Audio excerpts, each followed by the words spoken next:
When a message popped up on the dash of my 2025 GMC Canyon yesterday, I figured now's a good time to do an 8-month update. The things I like, a couple of things I don't like, how the experience has been, and why an 8-month update. Anyway, welcome back to Road Reality. I'm John, and yes, this is my 2025 GMC Canyon. So let's put some windshield washer fluid in here. I'm still using the GM washer fluid that they sell at the dealer. I make up a gallon at a time in a water jug, and luckily it's blue. So I don't actually, drink it.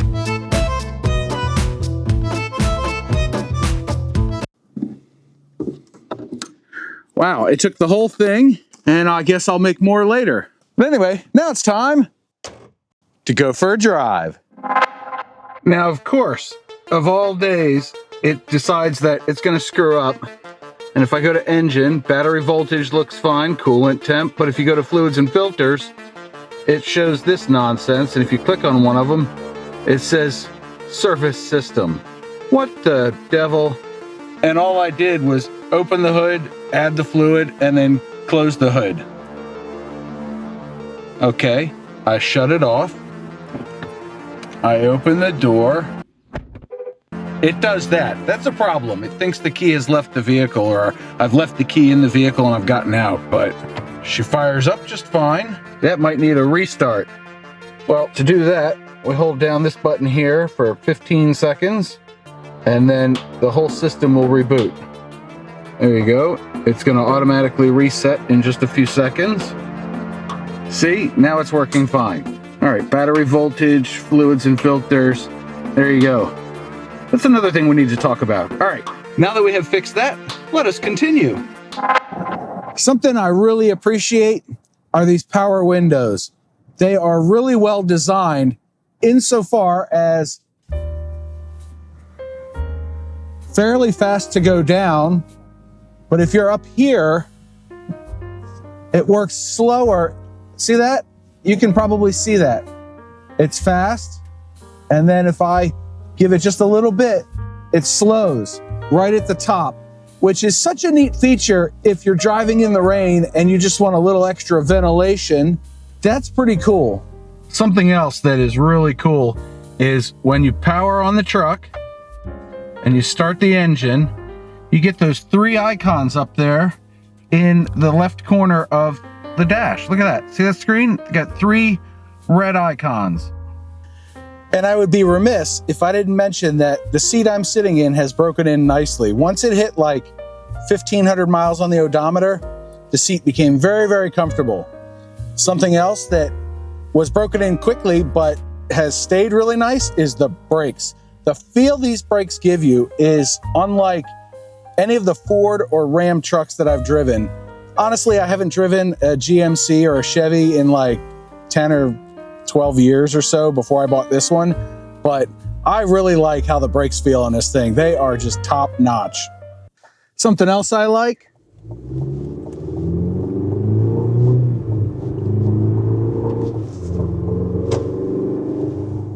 it's pretty zippy for a little truck with a little 4-banger in it, isn't it? Now, let's not get it twisted here. It is not a fast or quick truck, but it acquits itself nicely in the performance department for what it is. Honestly, this engine, I gotta say, I kind of like the stock growl that it gives me with the stock exhaust, and running through the rev range feels pretty good. I mean, I've only got, 2,338 miles on this truck, so it's not quite fully broken in yet, but when you put your foot down, it gets out of its own way. And I mean, it's a truck. We're not here to win street races, right? But I think it sounds pretty good when you give it the beans, as it were.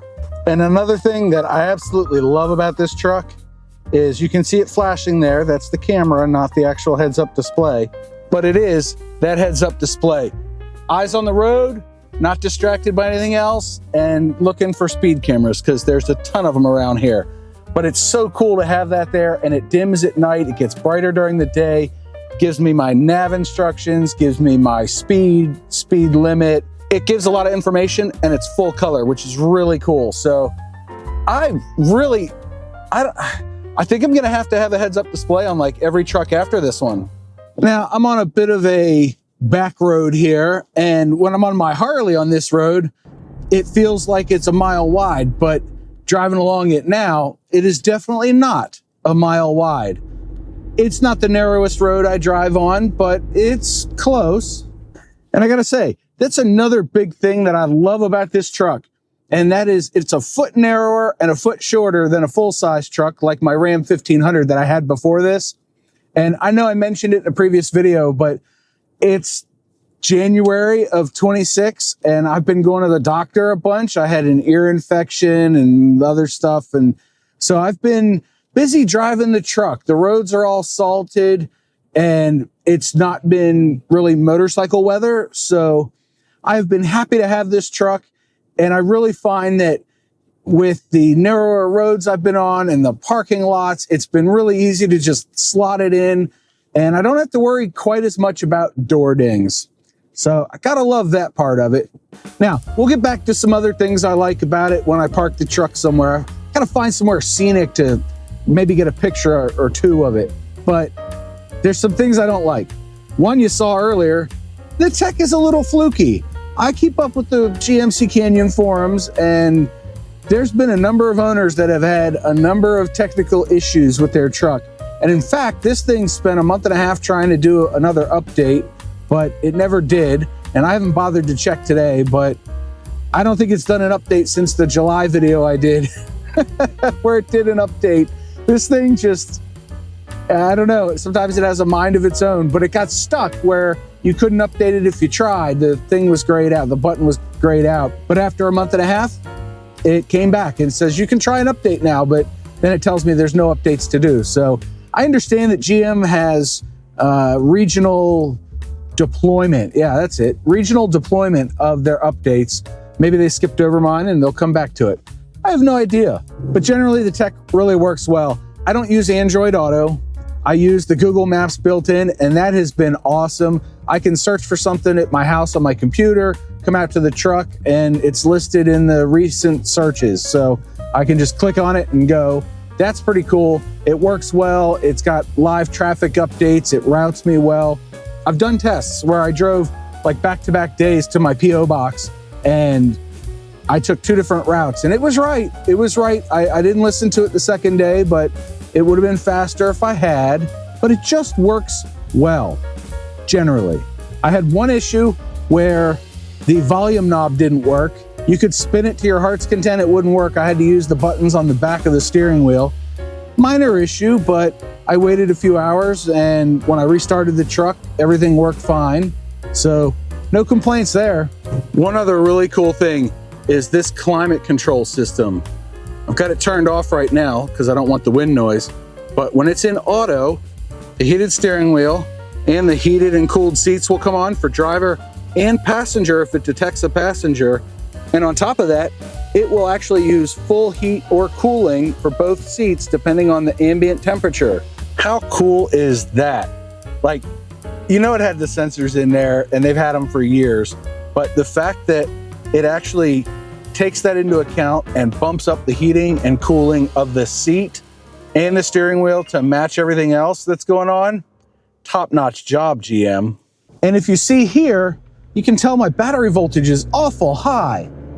Well, I've seen it anywhere from 13.2 to 15.2 volts, and it's not the battery voltage from what I gather, correct me if I'm wrong in the comment section, but it's the voltage that the alternator is outputting. So it thinks the battery's low and it's charging it up. Now for the, I don't know, 3 or 4 weeks that I didn't drive at all because I was recovering from my appendectomy, I went out once a week with my jump box and I charged up the battery. It's got an AC outlet on it. I did a whole video and it just runs the battery tender, and I left it out there for a couple hours to charge up the battery. Honestly, it's never not started. So it was slow one morning where it was like 21 degrees out, but it still started, no big deal. But the truck thinks that the battery voltage is low, so I think that is why, and we'll go to my next issue. This one will be controversial, but there's a number of people that don't like it. I happen to like it.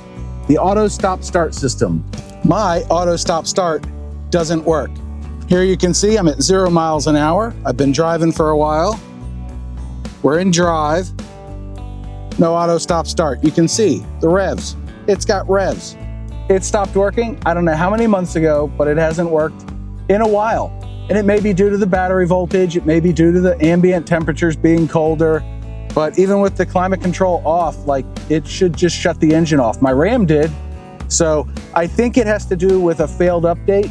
A lot of times people have reported on the forums that a failed update on their GMC Canyon or Chevy Colorado has led to the auto stop start not working. When I take it in for the first oil change, I will ask the guys to check and see what's going on and hopefully get it sorted out. Now, let me clear up a misunderstanding about auto stop start. For cars and trucks that are equipped with auto stop start, at least in the last about 10 years or so, the alternator is upsized and it becomes basically a motor/generator. Its duty cycles are increased and its power is increased, so it's able to do the job repeatedly of starting the vehicle without wearing out and without screwing up. You know what? I think I found my spot. Yeah, we've got a little gravel parking lot over here we're gonna pull into. And while I'm backing into this spot, I've got my backup camera on and I'm backing up and there's poles behind me. I don't know if you heard that on camera, but my seat vibrated. And if the pole was just on one side, like the obstruction that you might hit, well, guess what? The GMC Canyon, it's gonna tell you based on where the thing is that you might hit in your seat. So it'll vibrate the left half or the right half. And I think that is super, super cool. Now, don't mind the mess as you see the outside of my truck. I haven't washed this thing in like 4 months, but pro tip, buy a silver truck. It hides the dirt really well. Now, I got here and I parked because I wanted to show you something. Those wheels with those tires, they are 20s, but they have a tall sidewall, which means any kind of rough pavement, and you can see back behind me there, that kind of stuff, if you hit that in this thing, you'll feel it because it's a truck, but it never becomes burdensome to drive. Now, my Ram 1500 had the 22s with the rubber bands on them. They were pretty bad. Like, you hit a manhole cover or a pothole, and even with the air ride suspension, you knew it was there. On the flip side, that Ram had the air ride suspension, which was way cushier than this, but it wallowed. This thing does not. This bad boy takes a set in a corner, sticks to its line, and doesn't give you a moment's hesitation. It just does what you tell it. And that was one of my chief complaints with the handling department of the Ram. Like, it was great, it was cushy, it was smooth, but this thing, it's more taut, it's more nimble. Oh yeah, love it. Goes right where you place it. And it weighs 1,000 pounds less. Another recent addition is the bed cover here. Big fan of that. And look at that, nice open tailgate. But I've got plenty of covered storage now, and I've got my 3W storage box there. It still hasn't moved. As much as I've driven, it just stays there. So I don't even bother tying it down. But putting the bed cover on this thing really changed the look of it. If you want to see it, I'll leave a link somewhere around here for the video on that. But 200 bucks, that's a good bed cover. And it makes the truck look completed. And I know I'm gonna get all the hate for having a lifestyle vehicle, and they're not wrong. You haters are not wrong. It is definitely a lifestyle vehicle.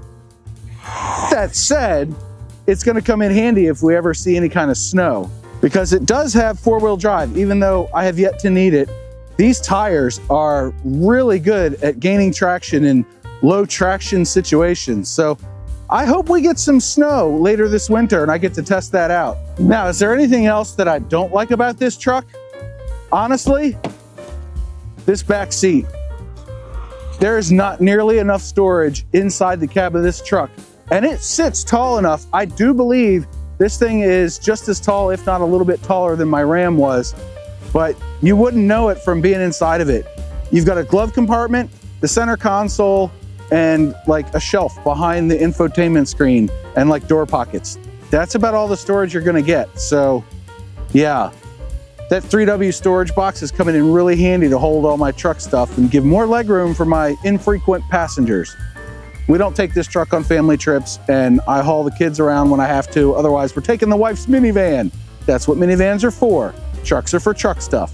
Speaking of truck stuff, this step could be an inch deeper. Now, if I remember, it's pretty easy to get up here now, but if you forget or you hit it in the back of the step, it's pretty narrow. And then getting down, you really have to remember what you're doing. So good design-ish, but slightly flawed. Another thing that I think is a huge miss, and I miss it on this vehicle, is front parking sensors. And I know, you can see where you are and yada, yada, yada. It's nice to have them in a quick situation, but they're not there. So what I've done as a placeholder is to use the front camera. It works, but really, GM, you need to put front sensors on the mid-size trucks. And I'm in the bed for a reason. I haven't used it that much. It has my storage box in here and now it's covered, but I didn't haul anything heavy and I didn't tow anything with this truck yet. I sold my trailer in the fall, so I have nothing left to tow, but come springtime, I will be hauling mulch in this, so I'll be able to tell how it handles things. But given everything I've read, it's just gonna do fine. I mean, this is like the gas equivalent of a diesel. It's tuned for diesel-like performance in this truck, this 2.7 Turbo Max. And the payload is over 1,300 pounds, so I think we're good. I think 1,356 if I remember correctly. So it'll be fine. Like I said, it's more of a lifestyle vehicle than anything else now. I drive it to work, I drive it home, I take it to doctor's appointments, it runs around town, I run errands in it, and that's about it. Plus, I take my bike whenever possible. And this truck only has about 2,330 miles on it, which is far less than I was gonna put on it, but I did spend 5 weeks really not driving anywhere. And we had a pretty decent fall weather-wise, so I ended up taking my Harley everywhere that I could. Oh well. And something we haven't talked about yet is fuel economy or gas mileage. Not that it should be that important, and gas prices are down, but I mentioned it in my original video that I thought this thing might get 20. It hasn't gotten there yet. It has, however, beaten my Ram by a solid 3 miles per gallon in the same kind of driving. And I have to say, that's better than what most people are experiencing, at least going from a full size to a mid-size. If you've gone from a full size to a mid-size truck, especially a Canyon or Colorado, drop me a comment below. Let me know what your experience has been like. But that said, 17.21 hand calculated miles per gallon. The truck itself says 17.8, but it really gets way better gas mileage coasting down the country back roads than it does on the highway, because that turbo is spooled up, sucking down fuel. But overall, I'm pleased with it so far. I hope by 5,000 miles, we get another 1 or 2 miles per gallon increase. That would be optimal. And that's gonna wrap up my 8-month update on my 2025 GMC Canyon Denali. I know, I probably should have done a 6-month update, and the reason I didn't was because right as I was getting ready to record that video, I got appendicitis and had an emergency appendectomy. Not fun, 1 out of 10, do not recommend. It's kind of like adulting, you don't want to do it, but I kind of wanted to keep living. But overall, I'm a huge fan of the Canyon, the platform, most of the tech, most of the feature set. I rather like it. So with that, I hope you got a chuckle out of today's video or learned something. Until next time, I'll see you over here in this video. Click on that one next, and don't forget your 2 mantras. 1, you have a 100% track record of making it through a bad day, and 2, do something nice for yourself every day. John out.